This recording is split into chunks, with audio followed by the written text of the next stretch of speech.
Hello and welcome. My name is Nicole Scicluna. I'm an assistant professor in Government and International Studies at Hong Kong Baptist University, and I'm one of the teachers who will be guiding you through our course, Europe Without Borders. This first module of the course is focused on the Russian invasion of Ukraine, what it means for Ukraine, what it means for Europe, and what it means for Ukraine's future in Europe and in the European Union.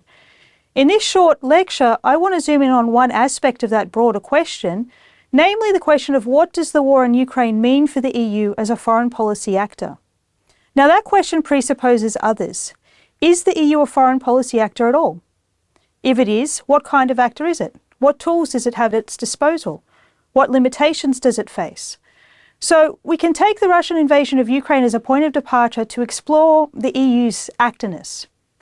Now this term, actorness, I want to explain it a little bit further. It's a nebulous term. It's a term that's often invoked alongside exhortatory language, right? The EU must act, the EU ought to act, and so on, right? But at base, this is a term that gets at the EU's ability to act on the world stage, to act in world affairs, to influence world affairs, and not only to be influenced by them. The dimensions of EU actorness then would include things like having a common purpose, common goals, having a coherent strategy to achieve those goals, and having sufficient and appropriate means to implement the strategy to achieve the goals. So in sum, we're interested in how the EU acts in the world, and of course, scholars of European integration have been writing about these kinds of questions for decades. And for our discussion today, I want to borrow a term that was coined by one such scholar, Christopher Hill, 30 years ago, in a seminal article that he published in 1993. And Hill used the concept of the capability expectations gap to describe the possibilities and the limits of the EU's foreign policy actorness.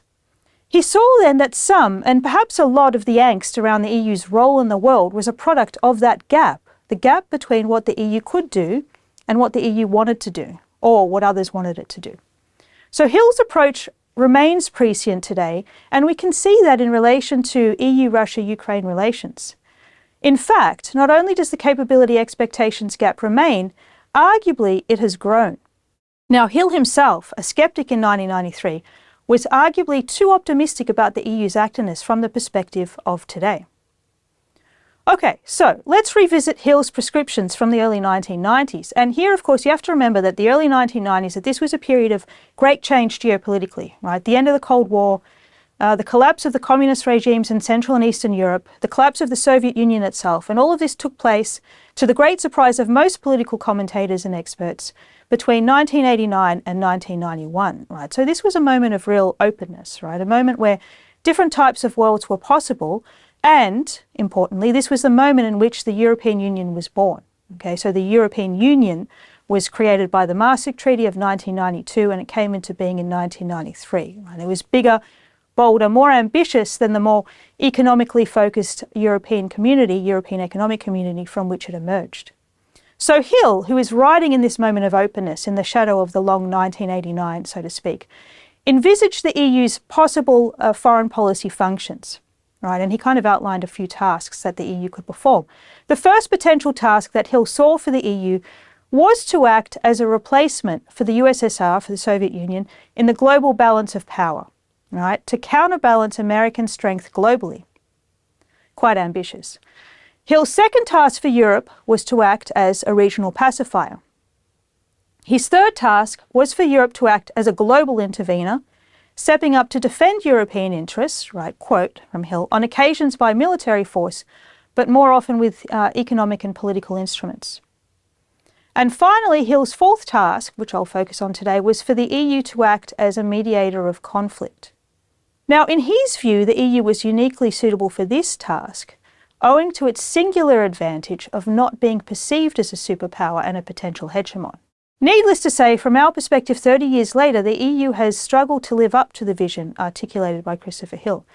Arguably, it's the first failure from which the others flow, right? The failure on that first task. So the EU in no way, shape or form has counterbalanced American strength globally. If any actor replaced the USSR in the global balance of power, it's been China. And Russia itself, of course, which is nowhere in Hill's article in 1993, has re-emerged as a powerful and destabilizing actor in world affairs and in Europe's own neighborhood. Now, counterbalancing America globally we can perhaps dismiss as unrealistic and even undesirable, but I think what is more striking is the extent to which Europeans continue to rely on US power, US hegemony within Europe.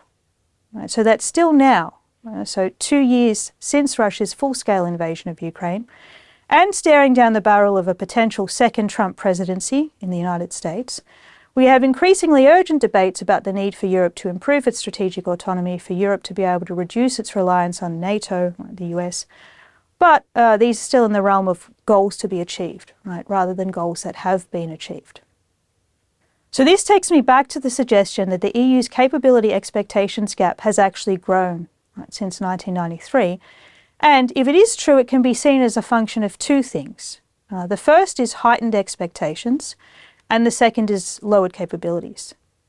Since the EU's creation, via the Maastricht Treaty, heightened expectations have been generated in no small part by the Union's political leaders, right? So to give one example, just 3 days after Russia's invasion of Ukraine in February 2022, the EU's High Representative for Foreign Affairs and Security Policy, Josep Borrell, boldly announced the delivery of fighter jets to Ukraine, stressing that, and this is a quote, "We're not talking just about ammunition, we are providing more important arms to go to war." And sure enough, the EU did create an innovative financing mechanism for the purchase of weapons and munitions, though that was done by the member states, right? It's the member states that deliver rather than the EU. But of course, the fighter jets have not manifested, right? So in terms of the fighter jets, Borrell was forced to step back and to disown that promise only days after making it. So whilst heightened expectations have been primarily internally stoked, lowered capabilities are mainly due to changes in the international order and the external constraints that they impose upon the European Union. The fracturing of the post-Cold War liberal international order has moved the goalposts for EU activeness, making it harder for the EU to influence world affairs, despite the significant development of its foreign policy capacities, right, in terms of the treaties and institutions since the early 1990s.